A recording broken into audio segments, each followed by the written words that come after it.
attitude first? That's a good trivia question. How are we going to start the morning grind? Who recognizes if you got a bad attitude first? Are we on, Van? Are you? There we are on the Facebook. Facebookers, YouTubers, what's up? We got a question. Starting out the show, let me know in the comments who recognizes you've got a shitty attitude first. You or somebody around you.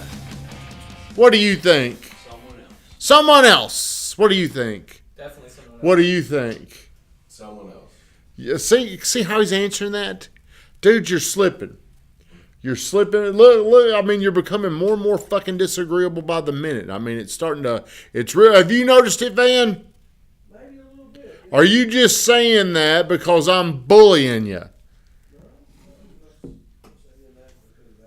Hello, Andre, Josh. Thank you for getting on here. Do me a favor, like, comment, share the stream. Happy Friday to everybody. What are you thankful for today, Big Red Machine? Play some golf later. Playing. Now, Drew, I text you to invite you out to play tomorrow.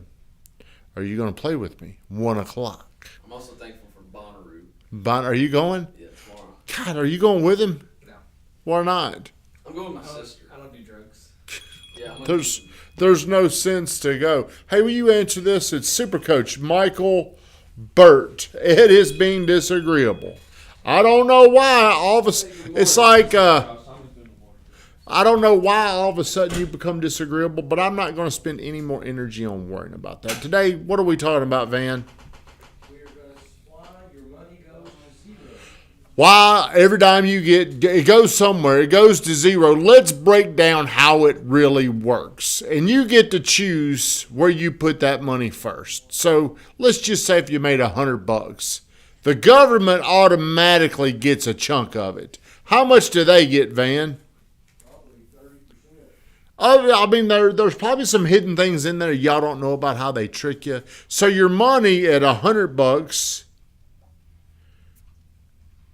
Well, I'll leave a space. Drew, if you can play Sunday, I'll play with you for sure. So your $100 is now evaporated into what? Dinner. It's evaporated. It's turned. Your $100 is turned into what, Josh? $66. Well, I didn't say no. I didn't. What did Supercoach have to say? Just call him back when he can. He said he might have an opportunity for us to sell some. Woo! I like that. If we're saying, Josh, you're great at math. If the government gets 30% of your money, you started out with $100. You pay them. You got to pay them. What do you have now? 70. How did you end up with 66? Van said it. Well, why don't you have enough self-belief to say, I mean, you know the math. All right, now you had 100. We're going to zero. Just know this. Your money, you're going to be broke. Everybody gets broke somehow until you start to really get rich. So that 100 is now 70. What else do you have to pay out of that 100? Bills.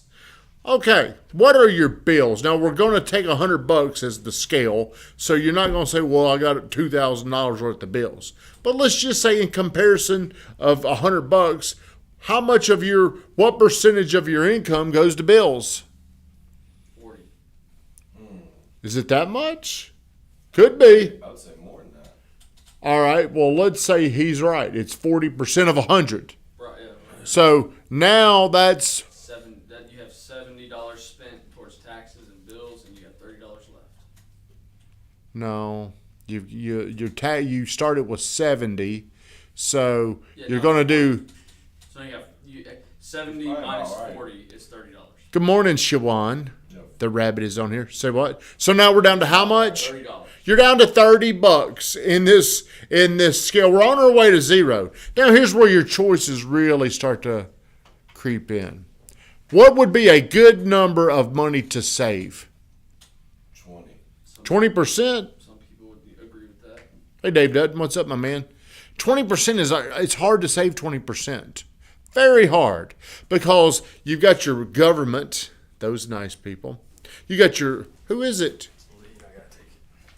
Probably a new girlfriend you got. No.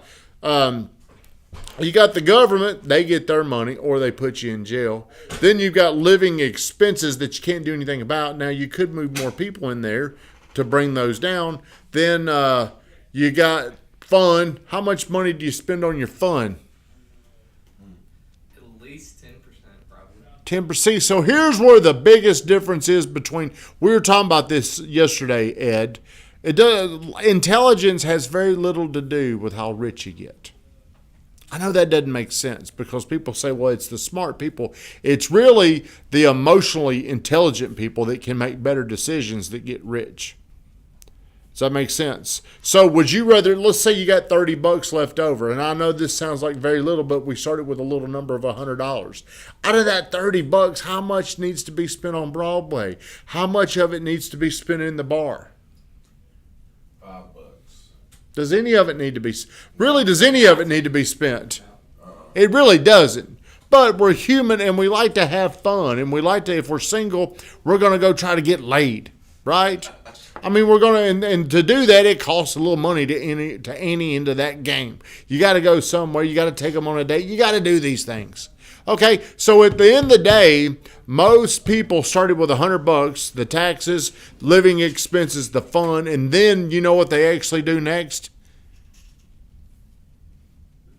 They borrow. How do they borrow money? No. Credit cards. So most people start with $100, but at the end of the day, they're spending $110.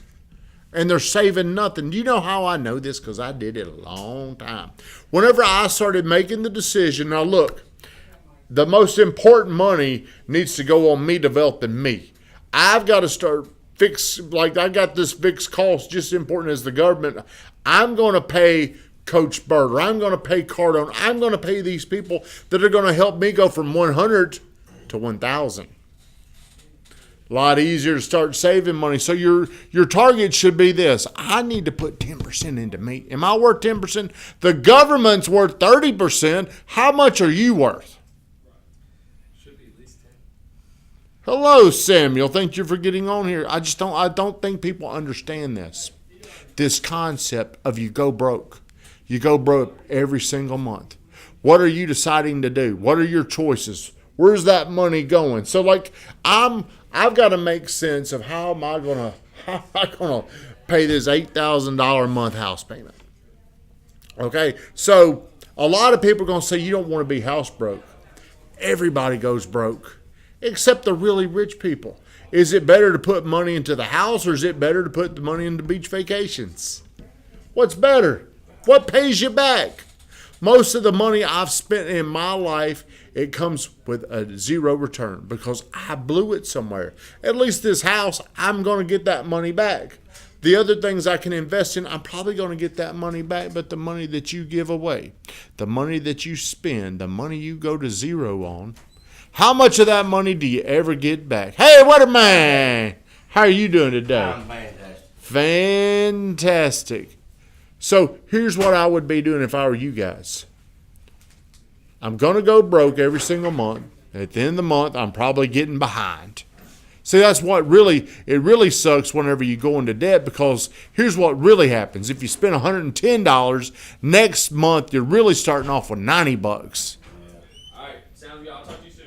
Do you know what I'm saying? Then if you do it again, you're really starting the next month with $80. I know this may not make sense because of the money scale that I'm talking about, but if you really want to get ahead, what if you were saving 10%? The next month, how much are you really starting with? There you go. You understand. Congratulations, Van. Shut us down. Have a great weekend. Happy Father's Day to all you fathers out there.